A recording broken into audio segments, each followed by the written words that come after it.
आसमां छूने की चाह, हर कदम एक नई राह। नमस्कार मेरे प्यारे विद्यार्थियों, आप सभी का Kirtiman academy official YouTube channel पर स्वागत और हार्दिक अभिनंदन है। आपके संपूर्ण इतिहास की अगली क्लास एनसीईआरटी की समरी लेकर मैं हाजिर हूं और जिसमें हम लोग इस वक्त मेरे दोस्त इतिहास का परिचय कर रहे हैं। और इतिहास का परिचय तो यहाँ पे जब हम शुरू करेंगे, हम लोग अपना दूसरा लेक्चर ले रहे हैं। और आपको ये पता है कि इसका जो पहला वाला लेक्चर था उसमें हमने शुरुआत की बेसिक बातें आपको समझाई। आप हमेशा याद रखिए कि जब आप अगला लेक्चर पढ़ें तो पिछले लेक्चर में आपने क्या पढ़ा थोड़ा सा उसका रिकॉल करिएगा। बाकी लेक्चर को समझाऊंगा, लास्ट में उसकी एक बार आप समरी ले लेंगे और बाकी जो आपका प्रैक्टिस चल रहा है वो तो चलेगा। इसमें हम सिर्फ टू द पॉइंट आपके काम की बात करेंगे, सीधे सेशन को शुरू करेंगे। तो आप लोग भी कॉपी पेन के साथ हो जाओ तैयार और आराम से पढ़ना स्टार्ट करिए पूरी एकाग्रता के साथ। अगर आप लेक्चर को देखें और सुनेंगे उसके बाद एक बार रिवाइज करने के बाद हमारे साथ जब आप लाइव प्रैक्टिस कर लेंगे तो आपकी सारी चीजें क्लियर हो जाएंगी। और जितनी जरूरत की चीजें होंगी अपने नोट्स भी साथ में बनाते चलिएगा, क्योंकि अपना नोट्स तो अपना होता है भाई, है ना। तो इसी बात पे आइए शुरू करें। जब हमने पिछला लेक्चर लिया तो उसमें आपको थोड़ी सी ये जानकारी दी थी कि देखिए भारत का जब हमने परिचय दिया था कि भारत का भौगोलिक परिचय, जिसमें भारत का सबसे उत्तरी स्थल हमने बोला, आपको दक्षिणी बताया, पूर्वी बोला, पश्चिमी बोला और साथ ही साथ भारत तीन तरफ से महासागरों से घिरा हुआ, कुछ याद आ रहा आपको, ये सारी जानकारियां आपको दिया। इसके बाद में हमने आपसे चर्चा की मेरे भाई हिस्ट्री, हेरोडोटस और मेगास्थनीज की हमने वहां पर आकर के आपके साथ चर्चा की।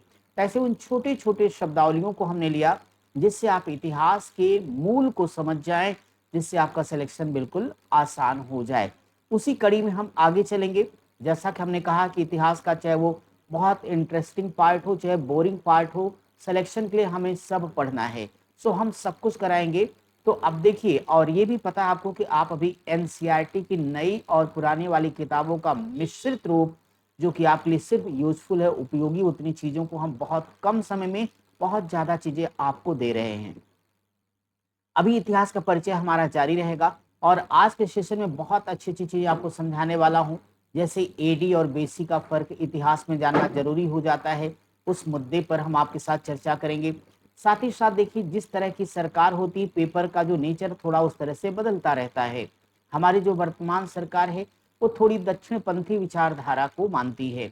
दक्षिणपंथी विचारधारा का मतलब होता है उस सरकार की जो विचारधारा कहेंगे राष्ट्रवाद, धर्म वगैरह इस तरह की चीजों के लिए ज्यादा फोकस करती है। अभी आप खुद ही देख रहे हो हमारे प्रधानमंत्री जी सही सभी लोग धार्मिक स्थलों वगैरह की यात्रा कुछ ज्यादा करते हैं। इधर हाल के पेपर का विश्लेषण करें तो थोड़ा सा उस साइड से प्रश्न आए हैं। मेरा इशारा साफ है, थोड़ा रामायण, महाभारत, साथ ही साथ जो हमारे दसों अवतार हैं और ये हमारे इतिहास का हिस्सा है। सरकार की बात नहीं, इतिहास का हिस्सा है। थोड़ी जोर क्यों देंगे, क्योंकि सरकार दक्षिणपंथी है तो थोड़ा सा जोर देंगे। इसके पहले की सरकारों भी सवाल आते रहे हैं, आगे भी आएंगे। ये बात आप थोड़ा सा सीरियसली सुने, इसलिए हमने बोली है। तो आज हम सारे के सारे उन जो आपके चारों युग बार बार आपने नाम सुना उनकी बात करेंगे, रामायण की बात करेंगे, महाभारत की बात करेंगे और किस प्रकार से 18 दिनों महाभारत का युद्ध हुआ कुरुक्षेत्र के एरिया में। तो वर्तमान में कुरुक्षेत्र का एरिया कहां पर है, ऐसे बहुत सारी चीजों पर डिस्कस करेंगे। और आपकी मदद के लिए हमने पीपीटी इसलिए लगाई है ताकि आप मेरी बात सुने, समझे, साथ साथ पीपीटी देखें और जब हम उसको ग्रुप में भेजेंगे टेलीग्राम चैनल पर तो आप उससे अच्छे से एक बार रिकॉल कर लें। मेरे साथियों शुरू करो। ये काम हमने किया आपका कंसंट्रेशन बढ़ाने के लिए। और मेरे दोस्त मुझे पता है कि अब तक आप एकाग्र हो चुके हैं, तो देरी किस बात की। आपका इतिहास का परिचय हम आगे बढ़ाने चल रहे हैं। अब इतिहास के परिचय में अगर आज हम अपने सेकंड लेक्चर की बात करेंगे तो सेकंड लेक्चर में रोज की आप एक आदत बना लेना कि अगला लेक्चर जब भी आप लेने आएगा पिछला रिवीजन जरूर करके आना, ताकि आप अपने आप उससे जोड़ पाएं और इतिहास की जो भी कमजोरियां अब तक आपकी रह गई हैं वो हमेशा हमेशा के लिए दूर हो जाएं। अब देखिए, सबसे पहले आज आपको इतिहास के उस महत्वपूर्ण पॉइंट पर हम आपके साथ चर्चा करने जा रहे हैं जो बेसिकली कई बार विद्यार्थियों के लिए परेशानी का कारण बन जाते हैं। तो मेरे भाई सबसे पहली बात, अब यहाँ देखिए, हम आपको कहना चाहेंगे बार बार आपने एडी शब्द और बीसी से आपका सामना होता रहा है। कुल मिला के क्या है, डेटिक प्रणाली है, यानी समय को जानने के ये साधन हैं। अगर ये समय को जानने के साधन हैं तो इनमें मैं बताऊंगा कि इसका सबसे पहले जो प्रयोग दोस्त कौन करता है, उसका नाम है डायोनिसियस एक्सिगुस। क्या नाम है? डायोनिसियस एक्सिगुस। अभी आजकल हाल की परीक्षाओं को देखें तो पूरा नाम पूछे जाने का ट्रेंड आपको समझ में आ रहा होगा जी। तो इसी नाते हमने पूरा नाम यहाँ पे लिखा। अभी पूरा डिटेल बताने वाला, सब एडी बीसी कैसे जोड़ना, कैसे घटाना, सब कुछ। तो इसके बाद में अब कहते हैं कि एडी और बीसी डेटिंग प्रणाली को सबसे पहले डायोनिसियस एक्सिगुस के द्वारा प्रस्तावित किया गया था। और ये भी आप जानिए कि जो उन्होंने प्रस्तावित किया वो ईसाई कैलेंडर, जिसे हम जूलियन कैलेंडर या ग्रेगोरियन कैलेंडर या ग्रेगोरियन कैलेंडर पर आधारित मानते हैं। ठीक है, अब हम यहाँ आपको बताना चाहेंगे कि बीसी और एडी का मतलब क्या है। माय डियर जानिए, जब आप बीसी की बातें करते हैं, ईसा पूर्व जिसे आप कहते हैं 60 में बार बार, ये हमारा ईसा पूर्व है। और जब हम ईस्वी की बात करते हैं, और ईस्वी को कई बार सन भी लिखा देखते हैं आप, या इसे केवल ई लिख के जीरो कर देते हैं। तो पहले तो आप सभी जानो कि बीसी का फुल फॉर्म होता है बिफोर क्राइस्ट, और इस बिफोर क्राइस्ट का मतलब है ईसा मसीह के जन्म से पहले की तिथि को क्या कहते हैं जी, बीसी कहते हैं। लेकिन समय के हिसाब से बहुत चीजें बदलती रहती हैं। आजकल के जो इतिहास के नए विद्वान हैं, अब इस बीसी को रिप्लेस करके एक नया शब्द इस्तेमाल कर रहे हैं, बी सी ई। तो पहले जो बीसी था वो बीसी हो गया। इस बीसीई का मतलब है बिफोर कॉमन एरा है। ठीक है, और इसका क्रम कैसे रहेगा, घटते क्रम में रहेगा। जैसे अगर पहले 501 ईसा पूर्व है तो उसके पीछे आपका कितना होगा, 500 होगा। उसके पहले आपका 499 होगा, 498 होगा। ऐसे ये चलती बीसी पीछे की तरफ। अब आप देखिए कि जैसे आप कहते हैं ना, महात्मा बुद्ध का जन्म 563 ईसा पूर्व में हुआ, लेकिन उनकी मृत्यु कब हुई, 483 ईसा पूर्व में होती है। तो ये क्या है, यही घटते क्रम में है। उम्मीद है ये बात समझ गए होंगे आप। अब आइए एडी, एडी का फुल फॉर्म जा रही है एनो डोमिनी। क्या नाम है जी, कमेंट करिए, एनो डोमिनी। अब इस एनो डोमिनी का क्या मतलब है, इस एनो डोमिनी का मतलब है कि वह समय जो ईसा मसीह के जन्म के बाद वाला है उसे हम क्या कहते हैं, एडी कहते हैं, एनो डोमिनी कहते हैं। अब आजकल क्या हुआ, जैसे बीसी की जगह बीसीई इस्तेमाल हो रहा है, उसी प्रकार से एडी की जगह एक नया टर्मिनोलॉजी यूज की जा रही है, CE, C for common era. जो सीई है ये वो घटते क्रम में तो बढ़ते क्रम में होगी। बढ़ते क्रम का मतलब क्या होगा, जैसे 500 ईस्वी के बाद 501, 502, 503, 510, आप कहते हैं 510 ईस्वी का एरण अभिलेख प्राप्त हुआ, जो कि सती प्रथा का पहला अभिलेखी साक्ष्य है। तो उम्मीद है कि एडी बीसी का बेसिक मतलब आप समझ गए होंगे। ठीक है जी, अब देखिए इसके आगे थोड़ा हम आपको विक्रम संवत बता दें और फिर शक संवत बताते चलें। समझिए आप, विक्रम संवत की शुरुआत 57 ईसा पूर्व में होती है, और कहा जाता है कि इसकी शुरुआत उज्जैन के एक राजा हुआ करते थे विक्रमादित्य, उनके द्वारा किया गया, यानी उनके राज्याभिषेक से शुरू होता है। विक्रम संवत की बात कर रहा हूं, जो 57 ईसा पूर्व में स्टार्ट होता है। इस विक्रम संवत का पहला महीना दिवाली, दिवाली का मतलब अक्टूबर से नवंबर के बीच का समय माना जाता है। इसकी समय अवधि 135 वर्ष पूर्व। और आपके लिए बड़ी अच्छी बात यह जानना कि वास्तव में जो विक्रम संवत है ये वर्तमान नेपाल का आधिकारिक कैलेंडर है, इसको मत भूलना। यह नेपाल का आधिकारिक कैलेंडर भी है माय डियर। ठीक है, यहाँ बेसिकली हम बताना चाह रहे हैं कि शक संवत विक्रम संवत दोनों के बीच में 135 वर्ष का अंतर है। चूंकि इस पर सवाल पूछे जा चुके हैं, इसलिए बात आपके लिए जानना जरूरी हो गई। दूसरी मजेदार बात, जब हम शक संवत की बात करते हैं तो शक संवत जिसका प्रारंभ 78 ईस्वी में हुआ, और इसको प्रारंभ करने का श्रेय दिया जाता है कुषाण वंश के महानतम शासक कनिष्क को।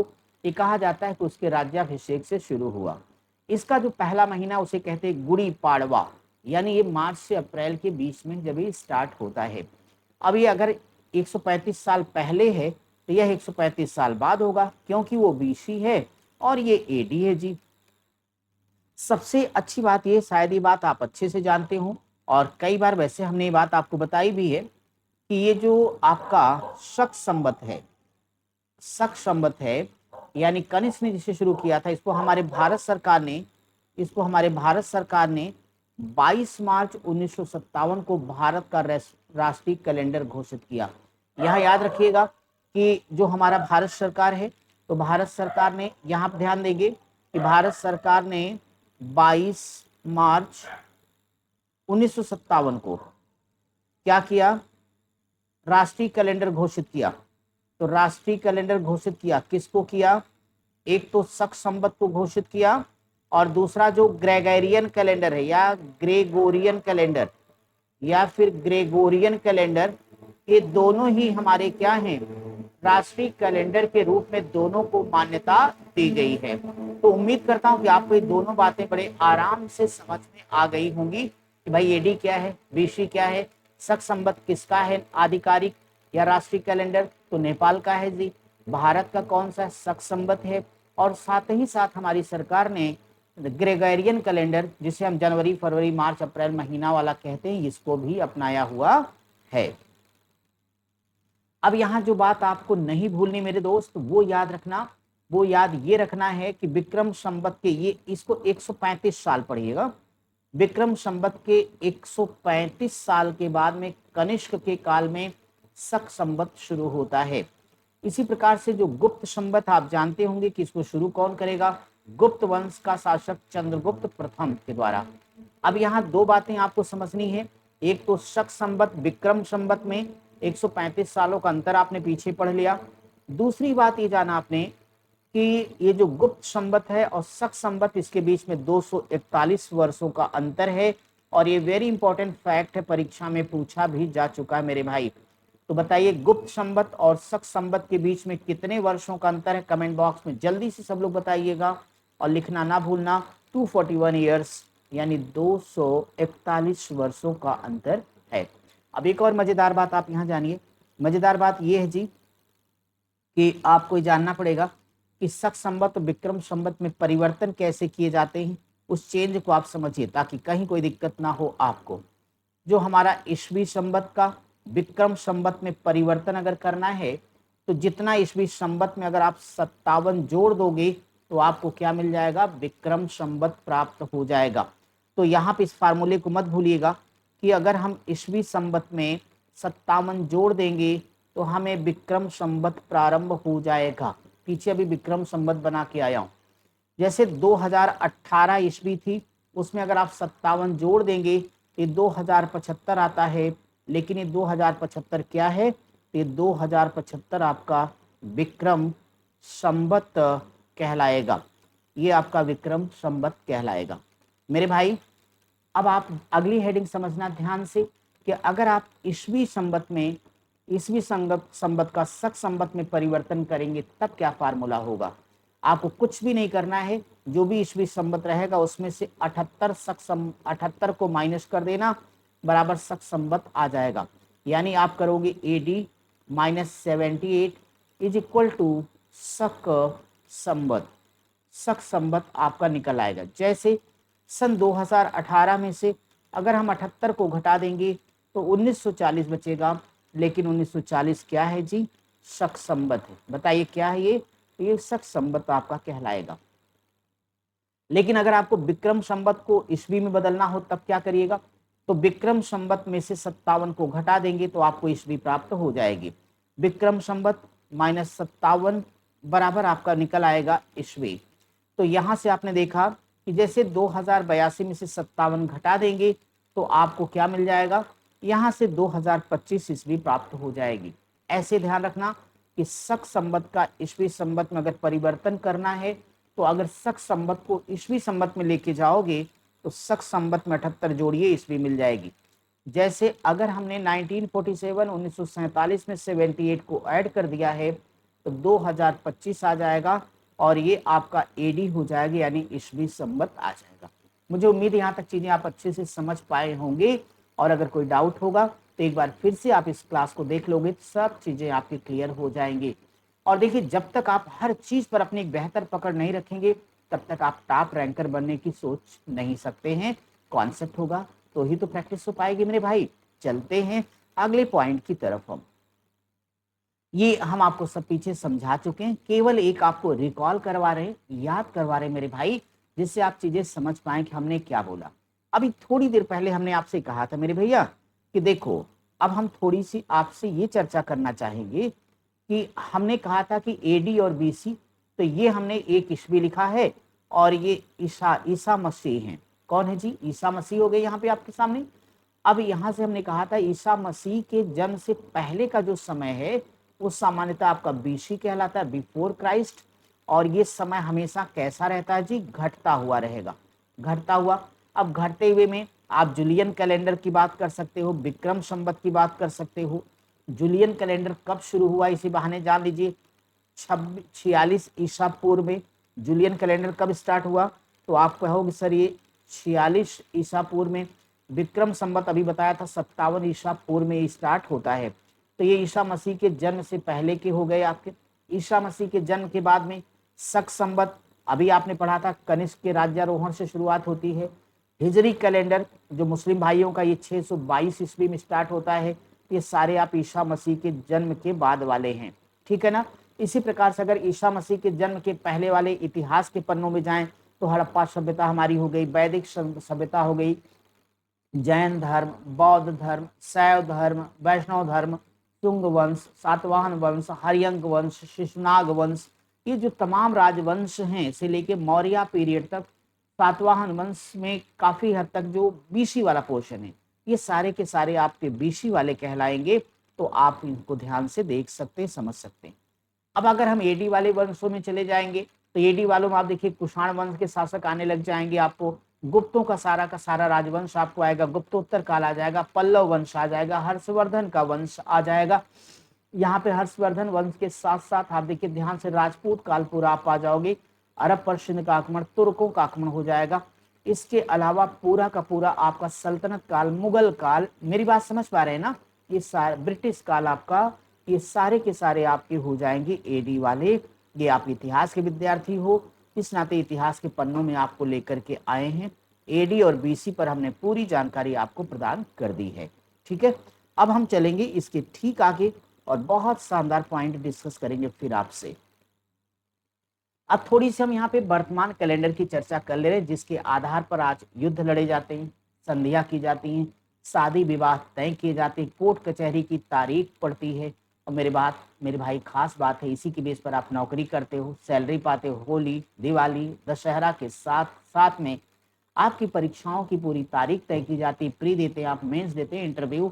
अर्थात वर्तमान कैलेंडर के बारे में संक्षेप में आपको जानकारी दें और फिर हम भारत सरकार की तरफ लौटेंगे। जो हमारा वर्तमान कैलेंडर है उसे अंतरराष्ट्रीय कैलेंडर या ग्रेगोरियन कैलेंडर कहते हैं। तो वर्तमान में हम जिस कैलेंडर का इस्तेमाल करते हैं वो कौन सा है? तो ग्रेगोरियन कैलेंडर होगा।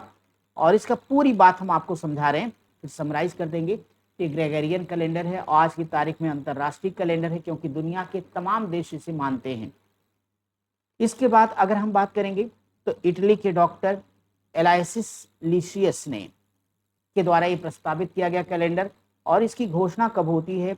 24 फरवरी 1582 को पोप हैं ग्रेगरी 13वें। तो याद रखिएगा, वर्तमान जो ग्रेगोरियन कैलेंडर है, इन्हीं का जो नाम है ग्रेगरी, इसी से प्रभावित है ग्रेगोरियन।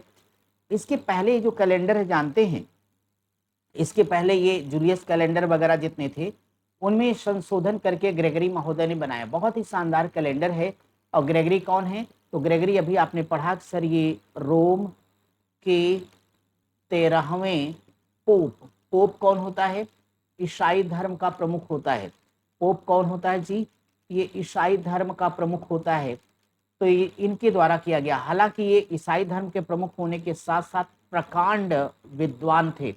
अब प्रकांड विद्वान मैं क्यों कह रहा हूँ? क्योंकि सोचो, जो कैलेंडर आज जब मैं आपको क्लास पढ़ा रहा हूँ सन 2026 में, तो लगभग 2026 सालों से जो कैलेंडर चल रहा है, इतनी दुनिया डेवलप कर गई, फिर भी अगर उस कैलेंडर में कोई कमी नहीं निकाल पाई है तो इस आदमी की विद्वता स्वतः सिद्ध है। ठीक है, चलिए काम पर आ जाते हैं। अब इन्होंने क्या किया था? ग्रेगरी ने पूरा कैलेंडर खुद नहीं बनाया था। उसके पहले जो प्राचीन काल में जूलियन कैलेंडर किसने बनाया था? जूलियस सीजर का नाम सुना आपने ना? जूलियस सीजर के द्वारा जो बनाया गया था उसी में जूलियन कैलेंडर है। उसमें जो जो गड़बड़ियां रह गई थी उन सबको इन्होंने करेक्ट किया, सुधारा, और आज इतना बढ़िया कैलेंडर हमारे आपके सामने है। अब आपको मैं बता दूं थोड़ा सा इस कैलेंडर के विकास क्रम में इन लोगों का दर्शन कर लीजिए, जिनका नाम हम काफी देर से ले रहे हैं। ये है आपके पास डायनेसियस एक्सिगुस, जिन्होंने प्रस्तावित किया था ईसाई कैलेंडर को 525 ईसा पूर्व में। इसके पहले जो कैलेंडर बनाया गया था जूलियस सीजर के द्वारा, जिसमें ग्रेगरी ने क्या किया, इसमें बहुत सारे परिवर्तन करके वर्तमान कैलेंडर को लेके आते हैं। वर्तमान कैलेंडर की घोषणा कब की गई पूरी दुनिया के लिए, तो ये आपने कहा सर 1582 में की जाती है। जो वर्तमान कैलेंडर है इसका आरंभ कब से माना जाता है, इसका आरंभ 1 जनवरी ईस्वी 1 और दिन इसका सोमवार यानी मंडे से माना जाता है कि कैलेंडर प्रारंभ हुआ। तो याद रखना सप्ताह का पहला दिन कौन होता है, तो वो सोमवार होता है। कैलेंडर में कोई दिक्कत हो तो हमें कमेंट कर देना। कैलेंडर का हमें सब पता है, दिन सप्ताह महीनों के नाम। मैं यहाँ इतिहास की मर्यादा के अनुरूप उतनी ही बात बोल रहा हूँ जितना इतिहास के विद्यार्थी को चाहिए। बाकी कैलेंडर हमने डिटेल में पढ़ा है तो वो हम आपको जरूर समझा सकते हैं। चलिए जी, फिलहाल अभी हम आपने ग्रेगरियन कैलेंडर से आगे लेके चलते हैं। इनकी पहचान आपके सामने हो चुकी साहब। ये कौन है, तो ये हैं रोम के 13वें पोप, रोम के 13वें पोप ग्रेगरी महोदय। चलते हैं आगे। कुछ महत्वपूर्ण शब्दावलियां कई बार आपके सामने गुजरती हैं। जैसे आपने कई बार सुना होगा अपनी शादी की सालगिरह मना रहे हैं, एनिवर्सरी। कभी सुनते होंगे कि डायमंड जुबली मना रहे हैं, कभी सुनते होंगे प्लेटिनम जुबली मना रहे हैं, ऐसा आपने सुना होगा। तो थोड़ा सा एक बार आप सुन लीजिए भाई कि ये चीजें होती क्या हैं, आपकी आंखों के सामने से एक बार गुजर जाए, बाकी तो सब मोह माया है। भाई एक बार सभी बताइए, अच्छे समझ में आ रहा है, मजा आ रहा है सेशन में? कोई दिक्कत हो तो तत्काल कमेंट करिएगा। अब ऐसे भी आप लोगों की जिम्मेदारी है कि सभी दोस्तों तक जरूर एक बार पहुंचाएंगे ताकि सब लोग पढ़ें और आगे बढ़ें। और साथ ही साथ वीडियो के नीचे कमेंट भर भर के करिएगा कि आपको चीज़ें समझ में आ रही, खास शब्दावलियों का रिपीटेशन करिएगा, ये जरूरी है। आइए हम सीधे आपको लिए चलते हैं जो समय से जुड़ी शब्दावली है। अगर कभी कोई दशक कहता है, डिकेड कहता है, तो आप तुरंत डिकेड कहता है तो आप कहते हैं दशक का मतलब मेरे भाई 10 साल की बात वो कर रहा होगा। अगर किसी ने कह दिया हम तो अपनी सिल्वर जुबली मना रहे हैं भाई साहब, कह दो कोई बात नहीं, आपकी शादी के 25 साल हो गए तो आप सिल्वर जुबली मना लो। रूबी जुबली 40 वर्ष, जो इंपॉर्टेंट हम उस पर टिक कर देंगे, बाकी दे हमने सब दिया है। रूबी जुबली क्या होती है, तो इसमें 40 साल की अवधि होती है। पूर्वार्ध या फर्स्ट हाफ कहते हैं सदी का पहला 50 साल। गोल्डन जुबली, गोल्डन जुबली जान लीजिए, ये अगर किसी कार्यक्रम को, किसी शादी विवाह को, किसी कंपनी को या आपको नौकरी अगर आपने 50 साल कर ली तो वो आपकी गोल्डन जुबली कहलाएगी। डायमंड जुबली भी कई बार ध्यान में देखिएगा, तो डायमंड जुबली 60 साल का होता है माय डियर। प्लेटिनम जुबली तो ये 75 वर्ष की अवधि के लिए मनाया जाता है। उत्तरार्ध शब्द होता तो सदी का द्वितीय हाफ यानी 51 से 100 साल का जो समय है। सदी, सेंचुरी या शताब्दी, ये 100 साल की अवधि पर होगी। सहस्राब्दी, मिलेनियम किसे कहते हैं, 1000 साल की अवधि का।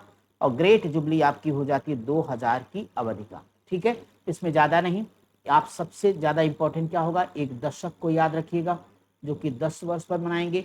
दूसरा आप लोग गोल्डन जुबली को, चलिए यही टिक कर देता हूँ। एक सिल्वर जुबली 25 साल, गोल्डन जुबली आप 50 साल, डायमंड जुबली 60 साल, प्लेटिनम जुबली 75 साल, जरूर याद रखिएगा। सदी 100 साल सबको याद ही रहता है, कोई टेंशन लेने की जरूरत नहीं है मेरे भाई। ठीक है, बहुत अच्छी बात। अब जरा हम आपको इतिहास के उस हिस्से में लेके आ रहे हैं जो थोड़ा सा पौराणिक है लेकिन काम का है, हमें सिलेक्शन चाहिए चाहे जहां से। अब आइए जरा हम आपको तत्काल पुराणों में जो 4 युग का वर्णन किया गया है उनके बारे में आपको बताने वाले हैं। तो पुराणों में जो 4 युग हैं, पहले तो नाम आप देख लीजिए, कई बार इनका क्रम परीक्षाओं में पूछा गया है तो आपसे गलती हो जाती है जी, आप इस क्रम को मत भूलिएगा। क्या मेरी बात सुन ली है सबने? अगर हाँ है तो ध्यान से समझिए। अब पुराणों में जो 4 युग हैं, इन 4 युगों के संदर्भ में जानिए। पहला आपका कृत या सतयुग के नाम से जाना जाता है, दूसरे को त्रेता कहते हैं, तीसरे को द्वापर कहते हैं, चौथे को कलयुग जो कि समय चल रहा है। और बड़ी बात याद रखिएगा, इसमें प्रत्येक जो पिछला युग है उससे घटिया उसका अगला युग, प्रत्येक युग के साथ ये लागू होगा कि प्रत्येक पिछले युग से ज्यादा घटिया, ज्यादा बेकार उसका अगला युग होगा। ठीक है, अब देखिए कहते इसमें हर युग अपने पिछले युग से घटिया बताया गया है और ये कहा गया है कि एक युग के बाद जब दूसरा युग शुरू होगा तो वहां क्या हो जाएगा, जब भी एक युग के बाद दूसरा युग शुरू होगा तो वहां पर नैतिक मूल्य और सामाजिक मानदंडों का अधः पतन आपको देखने को मिलेगा। अब यहाँ पे सामान्य बात और जानिए, भगवान विष्णु के अधिकतम अवतारों की संख्या 24 बताई जाती है, लेकिन हमारे समाज में जो सर्वाधिक मान्य है वो कितने हैं, 10। और इन 10 अवतारों की चर्चा हम कहाँ पाते हैं, मत्स्य पुराण में चर्चा पाएंगे। तो आइए उनके बारे में समझते चलते हैं। थोड़ा सा शार्ट में आप इन सभी को ध्यान से देख लीजिए एक बार। जितनी काम की बात है उस पर अंडरलाइन में कर रहा हूँ। तो सबसे पहले हम सतयुग में आएंगे, और सतयुग में देखिए आपको 4 अवतार भगवान विष्णु के मिलने वाले हैं। ध्यान सुन लीजिए, कभी परीक्षा में आ जाएगा कि 12 अवतार किस युग में हुआ था, तो आपसे गलती ना हो इसलिए मैं बता रहा हूँ मेरे भाई। तो सतयुग में जब आते भगवान विष्णु तो उनके 4 अवतार हम यहाँ देखने को पा रहे हैं। एक मत्स्य अवतार आपने पढ़ा है, मत्स्य अवतार का मतलब मछली के रूप में, और मछली के रूप में वो अवतार लेते हैं, और इसे जलीय जीव के तौर पर हम कहेंगे पहला जलीय जीव होगा। जब भगवान विष्णु कूर्म अवतार या कूर्मा अवतार आएंगे तो कूर्म कहेंगे कछुआ को, और कछुआ इस बात की निशानी है, कछुआ जल और स्थल दोनों जगह रह सकता है। यहाँ प्लस का चिन्ह लगा लेना। उभयचर, उभयचर का मतलब एक ऐसा प्राणी जो जल में भी रह सके और स्थल में रह सके, तो ये इस बात की पहचान है। क्योंकि हम लोग तो अपनी हर बात को इतिहास के नजरिए से देखेंगे।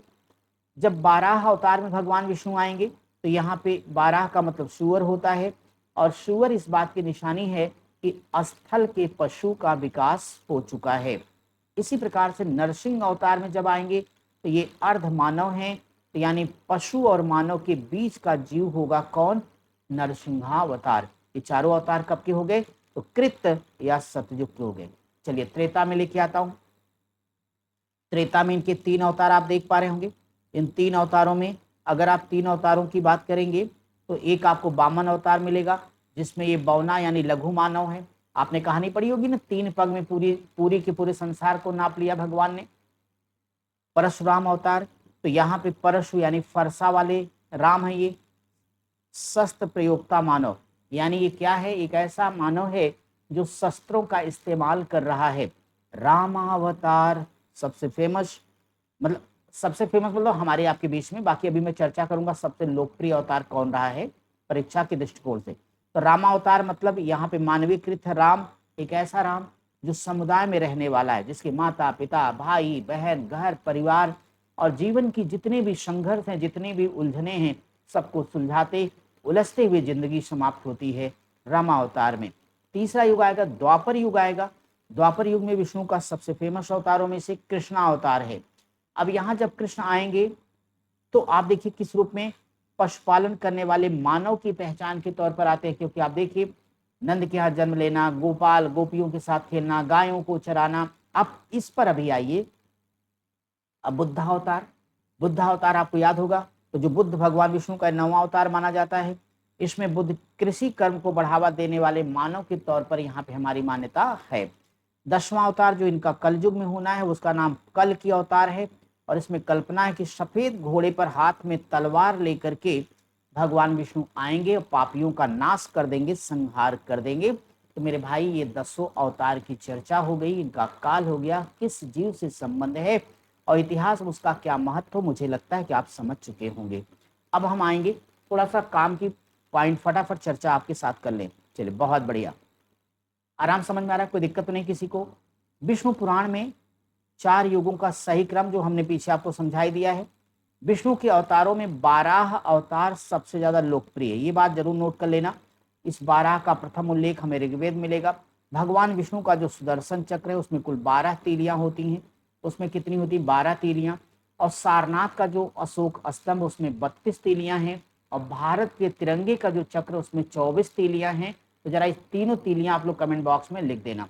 थोड़ी सी एक और धार्मिक चर्चा यहाँ संक्षेप में कर लेते हैं, तो आपको थोड़ा क्लियरिटी और आ जाएगी अपनी जानकारी के लिए। अब ऐसा माना गया हमारे धार्मिक ग्रंथों में कि सूर्य से राम का जन्म होता है, और चंद्रमा से कृष्ण का अवतार हुआ है, मंगल से नरसिम्हा का, बुध से बुद्ध भगवान बुद्ध का, बृहस्पति से विष्णु का वामन अवतार है, शुक्र से उनका परशुराम का अवतार, शनि से कूर्म अवतार कछुआ का अवतार, राहु से उनका 12 सूअर का, केतु से मत्स्य मछली की उत्पत्ति होती है। यानी सभी अवतार कैसे हुए हैं, तो ग्रहों के माध्यम से हुए हैं। सभी अवतार कैसे हैं, तो आप कहो सर ये ग्रहों के माध्यम से माने गए हैं। ठीक है, अधिक परमात्मा वाले प्राणियों में यहाँ पे राम कृष्ण नरसिम्हा 12 को हम लोगों ने क्या माना है कि ये दिव्य प्राणी हैं, जिन्हें हमने भगवान का दर्जा दिया हुआ है। देखिए कई बार ये चर्चा होती है, ये थोड़ा सा हमें चीज अच्छी लगी, हमने यहाँ पे दिखा दे रहे हैं आपको, बाकी बहुत टेंशन लेने की जरूरत नहीं है। बात इतनी सी है माय डियर बात सिर्फ इतनी सी है कि देखिए ये कल्प है, तो जब हम कल्प के बारे में बात करते हैं तो कल्प अगर आप समझते हैं तो ठीक है, तो ये कल्प हो गया। और कल्प क्या होता है, ये ब्रह्मा का दिन माना जाता है। कल्प आपका क्या हो जाएगा, ब्रह्मा का दिन होगा। तो कल्प अगर ये ब्रह्मा का दिन हो गया तो नो प्रॉब्लम। आपने कई बार यहाँ फिर क्या आएगा, एक मनवंतर आता है जिसमें कुल 71 दिव्य युग रखे गए। कितने, तो 71 दिव्य युग यहाँ पर आप देखने को पाएंगे। और ये माना जाता है सतयुग में मनुस्मृति की रचना हो रही, इस मान्यता की मैं बात कर रहा हूँ जी, बस सुन लीजिएगा। और साथ ही साथ यहाँ विष्णु के प्रथम मत्स्य अवतार की भी चर्चा आपको यहाँ पे मिलेगी। त्रेता में खास तौर पे देख लीजिएगा, जो दिव्य युग है, इस दिव्य युग के अंतर्गत आप 4 युगों की चर्चा कर पाते हो। तो ये आपका सतयुग, त्रेता, द्वापर और कलयुग हो गया। तो इस त्रेता में विष्णु के 7वें अवतार, खास तौर पे अयोध्या में होने वाला अवतार रामावतार की बात करेंगे। द्वापर में सबसे महत्वपूर्ण अवतार में कृष्णा अवतार जो कि मथुरा में होगा। कलयुग में जो सबसे महत्वपूर्ण अवतार होने वाला कल की अवतार होगा, कहाँ होना है, तो इसके बारे में कहा गया कि ये अवतार संभल में होगा। और संभल कहाँ, यूपी। यूपी नहीं देखा तो इंडिया नहीं देखा। सफेद घोड़े पर चमचमाती हुई तलवार। इसी कलयुग में बार बार आपने अपने ऋषि महात्मा साधु संतों को कहते सुना होगा 84 लाख योनियों का क्रम। करे पापी भटकेगा, ऐसा मत करो, वैसा मत करो, ये करो, वो करो। हालांकि हमारे ऋषि मुनि इतनी बातें समझाते हैं, फिर भी जिसको जो करना वो करता है। फिलहाल छोड़िए, 64 लाख योनियों का जो क्रम माना गया है, उसमें वृक्षों की 27 लाख, पशु की 13 लाख, कीट पतंगों की 11, पक्षियों के 10 लाख, जलचर के 9 लाख और मानवों की भी 4 लाख योनियां मानी गई हैं। ये है 84 लाख योनियों का क्रम। ठीक है जी, चलिए अब हम जरा आते हैं, बहुत ही पवित्र निशान है स्वास्तिक का निशान। स्वास्तिक का निशान अगर आप लोग को याद हो तो बताइए। स्वास्तिक के बारे में मुझे लगता है सभी लोग जानते हो। स्वास्तिक बहुत अच्छे से आप सबको मालूम होगा, पता है ना जी, बहुत बढ़िया। अब देखिए जरा हम स्वास्तिक की चर्चा आपके साथ यहाँ कर लेते हैं। स्वास्तिक हमारा प्राचीन काल से भारतीय संस्कृति में मंगल का प्रतीक है, शुभ माना जाता है। इसीलिए जितने भी शुभ काम शुरू किए जाते हैं वहां पे आपने स्वास्तिक के चिन्ह को अंकित करके पूजन अर्चन को देखा होगा। हालांकि इसका प्राचीनतम साक्ष्य हमें सैंधव सभ्यता से प्राप्त होता, वहां की जो मोहरें उनसे मिलता है। स्वास्तिक में जो शब्द माय डियर, स्वास्तिक शब्द म प्लस अ प्लस क से बना हुआ है, जिसका मतलब माँ का अर्थ है अच्छा और अश का मतलब अग्नित्व, अग्नित्व, और यहाँ का मतलब कर्ता। इस तरह से जो स्वास्तिक है इसका मतलब हुआ अच्छा या मंगल करने वाला है। स्वास्तिक का मतलब क्या निकला, अच्छा या मंगल करने वाला। तो स्वास्तिक का मतलब आपने क्या लिखा कि सर ये अच्छा या शुभ या मंगल करने वाला है। शुभ लाभ भी देखा होगा आपने, मंगल करने वाला निशान ये स्वास्तिक का आपके सामने है। अमरकोश में स्वास्तिक का मतलब आशीर्वाद बताया गया है, मंगल या पुण्य कार्य करने वाला लिखा गया है। इसके अलावा अमरकोश के बारे में हमने कर लिया। तो अमरकोश में शब्द स्वास्तिक सर्वतोरिद्ध, जिसका मतलब सभी दिशाओं में सबका कल्याण हो, ये बताया गया है। स्वास्तिक शब्द में किसी व्यक्ति या जाति विशेष का नहीं, अपितु संपूर्ण विश्व के कल्याण या वसुधैव कुटुंबकम की भावना इसमें निहित है। बाकी इसका चित्र आपने देख लिया कि 90 डिग्री पर काटती हुई 2 सीधी रेखाएं इसमें होती हैं, आगे चल करके मुड़ जाती हैं। स्वास्तिक भी 2 तरह का होता है, एक मंगलकारी और एक अमंगलकारी। यहाँ बताता चलूं कि मेरे साथियों जो स्वास्तिक का निशान है जिसे हम यूज करते हैं, भारतीय लोग यूज करते हैं, वो उसका मंगलकारी रूप है। इतिहास में एक शासक आता है, हिटलर का नाम सुना होगा। हिटलर के तिरंगे में स्वास्तिक का निशान बना होता था, लेकिन वो उल्टा था। हालांकि हमारे यहाँ पे भारत में सीधा वाले को मंगलकारी, उल्टा वाले को अमंगलकारी माना जाता था। तो पहली बात अगर आ जाए, विश्व इतिहास में कौन सा शासक है जिसके झंडे में स्वास्तिक का निशान था, तो उसका नाम हिटलर है। और हिटलर में स्वास्तिक का निशान उल्टा बना था, जो कि अशुभ का संकेत माना जाता है। लेकिन हिटलर ने आपने देखा पूरी दुनिया के साथ क्या किया, अंग्रेजों की तो हालत पतली कर दी। ठीक है जी, चलिए तो ये हो गया स्वास्तिक के बारे में। अभी और थोड़ा सा जानिए, तो दोनों चीजें हमने आपको बताई दी हैं। ठीक है, जर्मनी के तानाशाह हिटलर के ध्वज में ये था, लेकिन ये वामावर्त स्वास्तिक था। वामावर्त को क्या मानेंगे, अमांगलिक माना जाता है माय डियर, ये हम चर्चा आपसे कर चुके हैं। ठीक है, तो बाकी जितनी चीजें यहाँ पे काम हो गई। अब आइए जरा सा एक बात करते हैं विश्व ब्रह्मांड का प्रतीक भी इसी को माना गया है। और ये माना जाता है कि जो उसका मध्य भाग है उसमें कमल की नाभि रेखाओं को ब्रह्मा जी के मुख हाथ चारों वेदों के रूप में निरूपित किया गया। कुल मिलाकर के स्वास्थ्य के साथ हमने सारी अच्छी चीजें उसमें जोड़ दी हैं कि धर्म अर्थ काम मोक्ष सारे प्रतिफल मिलेंगे।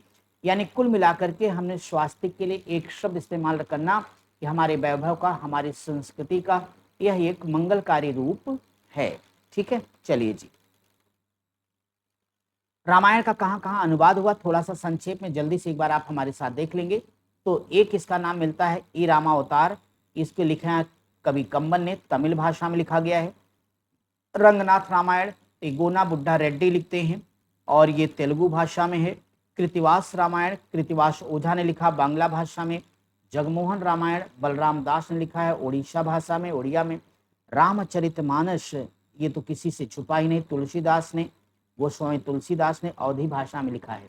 इसी प्रकार से ध्यान रखिएगा कि नरगिस्तान जो आपका होता है तो नरगिस्तान को लिखा है अब्दुल बदायनी ने, अब्दुल कादिर बदायनी ने फारसी भाषा में। और तुलसीदास का जो रामचरितमानस है इसको उत्तर भारत की बाइबल कहा जाता है, इसको मत भूल जाइएगा। यहाँ एक बात आपको स्पष्ट करना चाहूंगा कि शाहजहां के काल में इब्न हरकरण के द्वारा रामायण का फारसी भाषा में अनुवाद किया गया। उसी प्रकार से महाभारत का रज्मनामा नाम से अनुवाद किसने किया? नकीब खान, अब्दुल कादिर बदायनी, अबू अल फैजी जैसे के साथ साथ अन्य संस्कृत विद्वानों के सहयोग से। तो ये भी आपका रिकॉल हो गया होगा।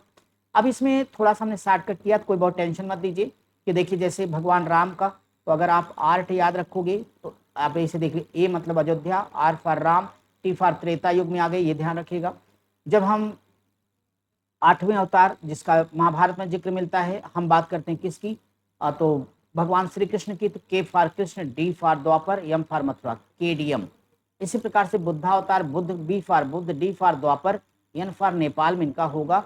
और 10वें अवतार के तौर पर कल की अवतार होगा। ये सब हम आपको विस्तार से बता चुके हैं, बस ऐसे हमने रिकॉल करा दिया आपको। अब यहाँ थोड़ा सा हम पांडुलिपियां क्या होती हैं, चूंकि इतिहास का परिचय करा रहे हैं आपको मेरे दोस्त, तो थोड़ा सा आप इनको देख लो। पांडुलिपि आपने सुना होगा बार बार, तो मानव लिखित हस्त दस्तावेज को कहा जाता है पांडुलिपि। इनको ताड़ के पत्ते या भोज वृक्ष की छाल पर लिखा जाता है। कई बार आप पढ़ते समय इन सवालों को पढ़े हो। यहाँ पे घटना है 10 मई 2024 को यूनेस्को के द्वारा भारत की 3 पांडुलिपियों को शामिल किया गया। एक है आपका सहदयालोक लोचन की रचना आचार्य आनंदवर्धन द्वारा 9वीं शताब्दी में की गई। और पंचतंत्र की कहानी पंडित विष्णु शर्मा के द्वारा 15वीं शताब्दी की है। रामचरितमानस की जो चित्रित पांडुलिपि है तुलसीदास वाली, इसको भी कहाँ पे शामिल किया गया है? यूनेस्को के द्वारा विश्व धरोहर सूची में। यहाँ मैं बताऊंगा कि जो महाभारत में लोमहर्ष के पुत्र उग्रसर्वा द्वारा नैमिषारण्य यानी सीतापुर में सौनकादि ऋषियों को सुनाया गया था। महाभारत का युद्ध 18 दिनों तक चला था। चंद्रवंशी शासकों का मूल स्थान त्रेता युग में प्रयाग था, लेकिन प्रलय के बाद ये द्वापर युग में प्रतिष्ठानपुर झूसी प्रयागराज को इन्होंने अपनी राजधानी बनाई। ऐसी हमें व्याख्या उपलब्ध होती है। महाभारत के विकास क्रम को जानिए। महाभारत को जब इसमें 8800 श्लोक थे तो जय कहते थे, तब लेखक इसके वेद व्यास माने गए। इसके प्रमुख व्याख्याकर्ता युधिष्ठिर थे। इसका नाम जय भारत का पड़ा जब इसमें 24,000 श्लोक हो गए। और इसके लेखक शुक्राचार्य माने जाएंगे। और इसके व्याख्याकर्ता के तौर पर हम परीक्षित का नाम लेते हैं। भारतीय इतिहासा 24,000 प्लस उपखंड जोड़े गए। वैशंपायन और इसके व्याख्याकर्ता होंगे जन्मेजय।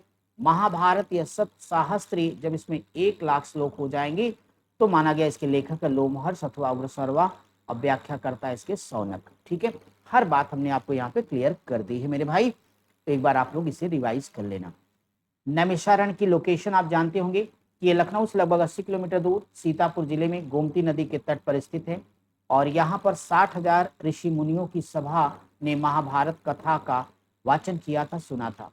भारत की चारों दिशाओं में आदि शंकराचार्य के द्वारा स्थापित 4 धाम कौन से? एक तो जगन्नाथ धाम, बद्रीनाथ, द्वारिकाधीश धाम और रामेश्वर धाम का एक साथ दर्शन आप नैमिषारण्य के अंतर्गत कर सकते हैं, जहाँ पे 4 धाम मंदिर है। इसका निर्माण किसने करवाया है? तो महर्षि गोपाल दास के द्वारा करवाया गया है। आपको ये भी बताता चलूं कि लव कुश गोमती नदी के किनारे राम के अश्वमेध यज्ञ के 7 दिनों में वाल्मीकि रचित काव्य का गायन किए थे, वो भी आपको यहाँ से प्राप्त होगा। और त्रेता युग का एक महत्वपूर्ण तीर्थ स्थल भी है। सारी बातें हम किसकी कर रहे हैं, नैमिषारण्य की कर रहे हैं। ठीक है, चलिए भाई थोड़ा सा रामायण के बारे में 1 मिनट देखिए, महाभारत दोनों के बारे में। तो रामायण हमारा क्या है, आदि काव्य है या प्रथम प्रबुद्ध काव्य माना जाता है। इसकी रचना महर्षि वाल्मीकि के द्वारा की गई। महर्षि वाल्मीकि का मूल नाम था अग्नि शर्मा रत्नाकर, ये पेशे से डाकू थे। रामायण से बड़ा महाभारत है, उसकी तुलना में रामायण थोड़ा छोटा है आकार में। और महाभारत की रचना वेदव्यास के द्वारा की जाती है। रामायण से अधिक लंबा होगा। इसका पुराना नाम जय संहिता है। इसको हिंदू धर्म का पंचवेद भी कहेंगे। रामायण के अंतर्गत विष्णु के 7वें अवतार राम त्रेता युग का कहानी आपको है।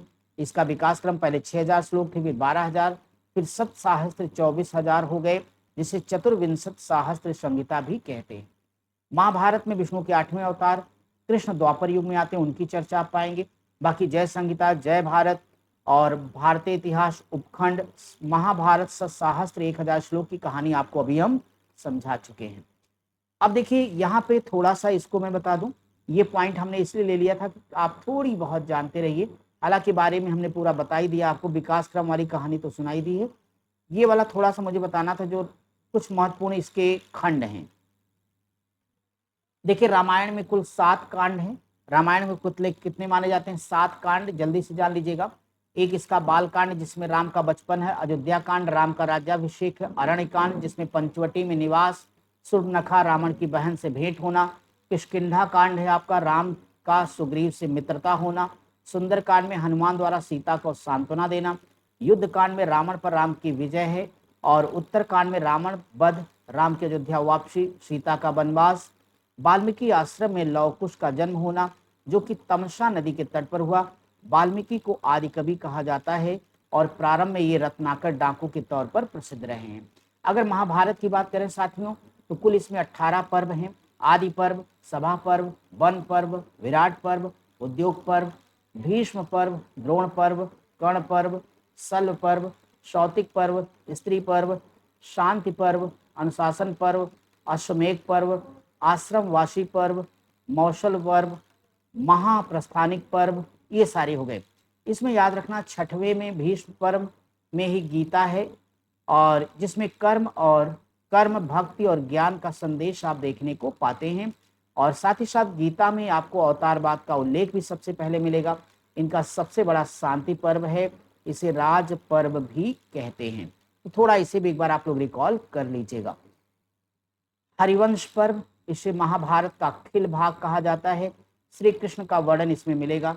महाभारत का सबसे पहले जो उल्लेख है आपको आश्वलायन गृहसूत्र में मिलेगा।